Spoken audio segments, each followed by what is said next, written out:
Welcome back once again. हमारे साथ यहाँ पे मौजूद हैं सुकैना हैदर, जो कि एक पॉडकास्ट भी करती हैं एट यूथ मीडिया पाकिस्तान, और उसके अलावा फार्मासिस्ट भी हैं, and then she has other things also.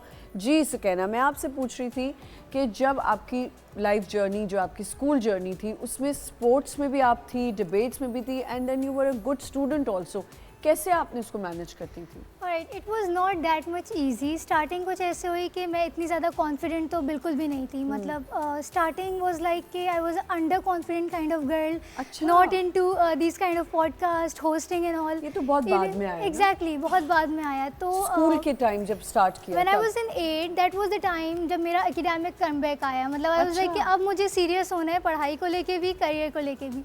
तो वो टाइम था कि ग्रेजुअली मैं डिफरेंट चीज़ों में इन्वॉल्व होना शुरू हो गई, डिबेट्स के अंदर इन्वॉल्व होने लगी। फिर after my matric I got A1 grade in inter as well, 90% I guess. So yeah that was the time I gain confidence. तो स्कूल में आप इतनी सीरियस नहीं थी? I can say 4th class तक। आफ्टर 5-6 क्लास में serious हो गई थी। Exactly.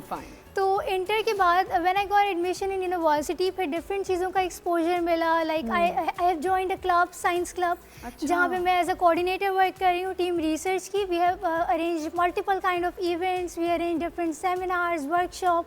So yeah these are kind of activities I am involved in. Apart from that, as you told that I'm a podcast host at Youth Media Network Pakistan, so yeah, I have currently joined that. अच्छा, मुझे एक बात बताओ कि pharmacy कैसे फिर सोचा करनी है?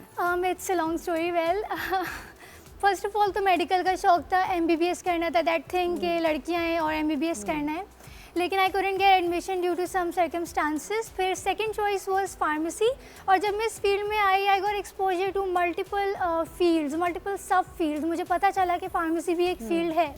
तो या अब मैं 3rd ईयर में हूँ, like it's more towards ending. अभी बनी नहीं हूँ, I am under graduate pharmacist. But आप कर रही हो फार्मेसी? या I am doing that. Is it interesting? It is actually it all depends on you. मतलब if I talk about my education system, it's not that supporting, but it all depends on you. क्यों supporting नहीं है? ये क्या वजह? यार, it's also a long story कि supporting क्यों नहीं है। facilities नहीं दी जाती, universities इतनी ज़्यादा well developed नहीं है according to for pharmacy. Not only for pharmacy, for overall. If I talk about overall thing कि पाकिस्तान का education system इतना ज़्यादा capable नहीं है जो कि होना चाहिए। If I talk about my future generations, तो मैं नहीं प्रेफर करूँगी, मैं चाहूँगी मज़ीद एडवांसमेंट्स आएँ। तो इन सर्कमस्टांसेस में पढ़ना और फिर आगे बढ़ना, इट्स नॉट। क्या प्रॉब्लम्स आती हैं वैसे अगर देखा जाए ज़्यादातर? देखिए, फाइनेंशियल एड्स भी होती हैं। आप अगर यूनिवर्सिटी में पढ़ रहे हो तो आपको वो इन्वायरमेंट दिया जाए जो कि एक फैसिलिटेटिंग इन्वायरमेंट है स्टूडेंट्स के लिए। बट मैंने तो बहुत सुना है कि अच्छी यूनिवर्सिटीज़ में, जैसे कराची यूनिवर्सिटी है या हमारी और प्राइवेट यूनिवर्सिटीज़ हैं, तो लेकिन आप पढ़ रही हो तो आपको बेहतर पता होगा। It's very good. वही वाली बात हो गई ना कि प्रॉस भी होते हैं, कॉन्स भी होते हैं। My university is very much good, मतलब बहुत सारे अपॉर्चुनिटीज़ मिल रही होती हैं। इवन लेकिन उस तरह फैसिलिटेट नहीं किया जा रहा। ओवरऑल गवर्नमेंट की बात करूंगी, गवर्नमेंट क्या बात कर रही है? गवर्नमेंट सेक्टर जो है वो आपको उस तरह फैसिलिटेट नहीं करता, और ये सच है। शायद हमारे ज़माने में भी ऐसा होता था। एक और बात मुझे बताओ आप सुकैना, कि जो मैंने अभी सुबह में बात की कि पहले हम इतनी लिटरेसी की तरफ नहीं थे, हमारे पेरेंट्स या हमारे जो बड़े होते थे उस ज़माने में, जब आप पहले थोड़ा ज़माना देख लो तो वो शऊर नहीं था कि बच्चियों को पढ़ना चाहिए या बच्चियां या बेटा या बेटी बराबर है।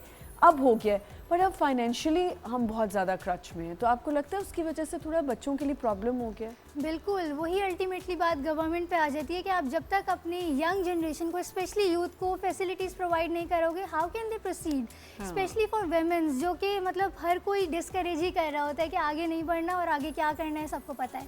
तो I think it's all depends on you कि आपके अंदर क्या कॉन्फिडेंस है, आप किस तरीके से चीज़ों को परस्यू कर रहे हो। ठीक है। सो या अच्छा, तो इंटर में जब आई उसके बाद ये सब किया। अच्छा, ये जो मेडल्स जीते हैं स्पोर्ट्स में, अब स्पोर्ट्स का जो बच्चा होता है वो अपनी एकेडमिक्स में उतना अच्छा नहीं होता, बट आप कह रही हो कि आपने दोनों चीज़ें simultaneously in the school life. Yeah I remember I was too much into race and all, मतलब स्पोर्ट्स में डिफरेंट किस्म की चीज़ें, तो मैं काफ़ी ज़्यादा इन थी उस टाइम पर। अच्छा, it was a nice journey. अब फार्मेसी को कितना अरसा रह गया आपका? It's like 2 years left. तो आप दवाइयाँ बता देती हो अभी? थोड़ी थोड़ी मतलब लेकिन आपको इजाजत तो नहीं होगी ना? बिल्कुल अभी इजाजत नहीं है और मैं समझती भी हूँ कि जब तक मैं फुली क्वालिफाइड नहीं हो जाऊँ मैं प्रिस्क्राइब ना करूँ। अच्छा ऐसा होता है जब आप फार्मेसी पढ़े होते हो कि खुद पता चल जाता है कि कौन सी दवाई लेना ठीक है कौन सी नहीं? बिल्कुल। अच्छा देखिए वैसे फार्मासिस्ट जो नहीं भी होते वो भी सेल्फ मेडिकेशंस कर ही रहे होते हैं, इट्स टोटली अ स्टीरियोटाइप इन पाकिस्तान। हाँ। लेकिन फार्मासिस्ट अगर आप बन रहे हो आपको काफ़ी चीज़ों के एडवर्स इफेक्ट्स भी पता होते हैं कि क्या करना है क्या नहीं करना। सो या अच्छा आपने कहा कि आप इतनी कॉन्फिडेंट नहीं थी, थोड़ा सा लैक ऑफ कॉन्फिडेंस था, तो ये क्या एक्टिविटीज़ में इन्वॉल्व होने की वजह से ठीक हुआ या किसी ने पुश किया कि अच्छा, क्योंकि हम देखते हैं अक्सर कि बच्चे जो हैं वो जब माँ बाप देख रहे होते हैं कि बच्चा कहीं कॉन्फिडेंस उसका शैटर हो रहा है या बच्चा लैक ऑफ कॉन्फिडेंस है उसमें, तो they try to engage them और पुट देम इनटू एक्टिविटीज़ जहाँ बच्चे का कॉन्फिडेंस बूस्ट होता है।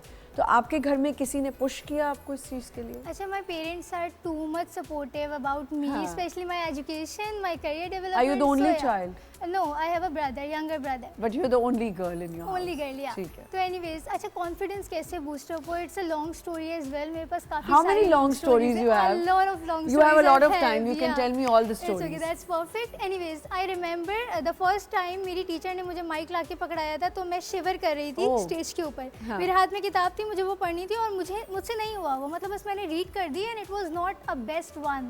तो that was the moment I realized कि नहीं यार अब करना है, मतलब नहीं ऐसे नहीं चलेगा। तो एनीवेज अच्छा एक बहुत बड़ा फैक्टर होता है कॉन्फिडेंस बिल्डअप करने का, स्टार्ट विजुअलाइजिंग योर सक्सेस। कोई और आके पुश नहीं करेगा, खुद ही करना है। हाँ, तो खुद से सोचो। तो वही बात मैंने की ना कि आप जब तक खुद ही मंजिल की तरफ नहीं अपने हाथ पांव मारेंगे तो आपको कैसे मिलेगा? चार लोग अगर बोलेंगे you can do it, it's okay, ठीक है, बहुत मोटिवेशन मिलती है, जब तक अंदर से नहीं आएगा यू कैन डू इट नहीं हो सकता। तो I have started visualising my success कि मैं कर सकती हूँ, मैं करूँगी, एंड आई डिड।